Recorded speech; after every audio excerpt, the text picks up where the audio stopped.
Good day, sir. My name is Desimi Imbaed, and this is my reading activity in Article 18, 19, and 20. So, first, I read Article 18. Article 18 is the accomplice are those persons who not being included in Article 17 cooperate in the execution of the offense by previous or simultaneous acts. Requisite: an accomplice has knowledge of the criminal design of the principal, and all he does is concur with his purpose. There must be a relation between the acts done by the principal and those attributed to the person charged as accomplice. In homicide or murder, the accomplice must not have inflicted the mortal wound. There be a community of design, principal originates the design, accomplice only concurs. He cooperates in the execution by previous or simultaneous acts intending to give material and moral aid. Cooperation must be knowingly done. It must also be necessary and not indispensable. There be a relation between the acts of the principal and the alleged accomplice. Examples: A. Juan was choking Pedro. Then Thomas ran up and hit Pedro with a bamboo stick. Juan continued to choke Pedro until he was dead. Thomas is only an accomplice because the fatal blow came from Juan. B. Lending a dagger to a killer, knowing the latter's purpose. In Article 19, Accessories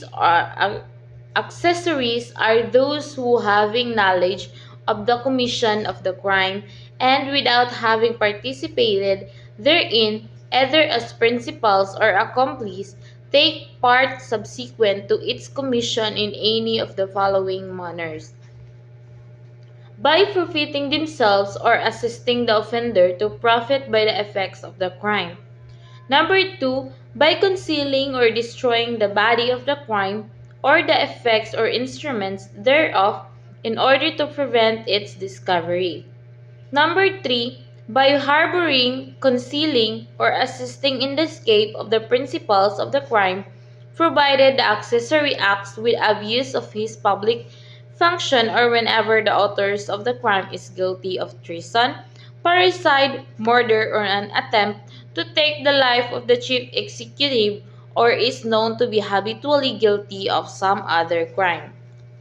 Example of paragraph 1: person receive and use property from another knowing it was stolen. Example of paragraph 2: placing a weapon in the hand of the dead who was unlawfully killed to plant evidence, or buying the deceased who was killed by the principals. Example of paragraph 3: a public officer who harbor, conceal, or assist in the escape of the principal of any crime, not light felony, with abuse of his public functions. B. Private person who harbor, conceal, or assist in the escape of the author of the crime is guilty of treason, parricide, murder, or an attempt against the life of the president, or who is known to be habitually guilty of some crime. General rule: principal acquitted, accessory also acquitted. Exception: when the crime was in fact committed but the principal is covered by exempting circumstances. Example: minor stole a ring and Juan, knowing it was stolen. Both if minor is exempt, Juan liable as accessory. So paragraph 1, trial of accessory may proceed without awaiting the result of the separate charge against the principal because the criminal responsibilities are distinct from each other. Liability of the accessory is the responsibility of the accessory is subordinate to that of a principal in a crime because the accessory's participation therein is subsequent to its commission, and his guilt is directly related to the principal. If the principal was acquitted by an exempting circumstance, the accessory may still be held liable. Difference of accessory from principal and accomplice. So, paragraph 1, accessory does not take direct part or cooperate in or induce the commission of the crime. Paragraph 2, accessory does not cooperate in the commission of the offense by acts either prior thereto or simultaneous therewith. Now, paragraph 3, participation of the accessory in all cases always takes place after the commission of the crime. Now, paragraph 4, takes part in the crime through his knowledge of the commission of the offense. In Article 20, said that accessories who are exempted from criminal liability, the penalties prescribed for accessories shall not be imposed upon those who are such with respect to their spouses, ascendants, descendants, or legitimate, natural and adopted brothers and sisters, or relatives, by affinity within the same degrees, with a single exception of accessories falling within the provision of paragraph 1 of the next preceding article.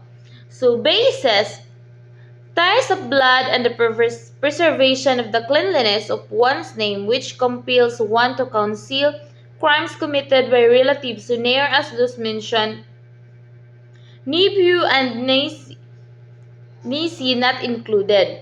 So accessory not exempt when help a relative principal by profiting from the effects of the crime or assisted the offender to profit from the effects of the crime. Only accessories covered by paragraph 2 and paragraph 3 are exempted. So public officer who help his guilty brother escape does not incur criminal liability, as ties of blood constitute a more powerful incentive than the call of duty. The penalty is suffering inflicted by the state for the transgression of a law. And juridical condition of penalty, first is the retribution or expiation. The penalty commensurate with the gravity of the offense. Correction or reformation, rules which regulate the execution of penalties consisting of deprivation of liberty. Number 3, social defense. Inflexible severity to recidivists and habitual delinquents. A must be productive of suffering, limited on the integrity of human personality. B must be proportionate to the crime or sanction according to the gravity of the crime committed. C must be personal or imposed only upon the criminal, no proxy. D must be legal according to judgment of fact and law. A is must be equal, applies to everyone regardless of the circumstances. F must be correctional, intended to provide positive rehabilitation to the offender. That's all, and thank you for listening.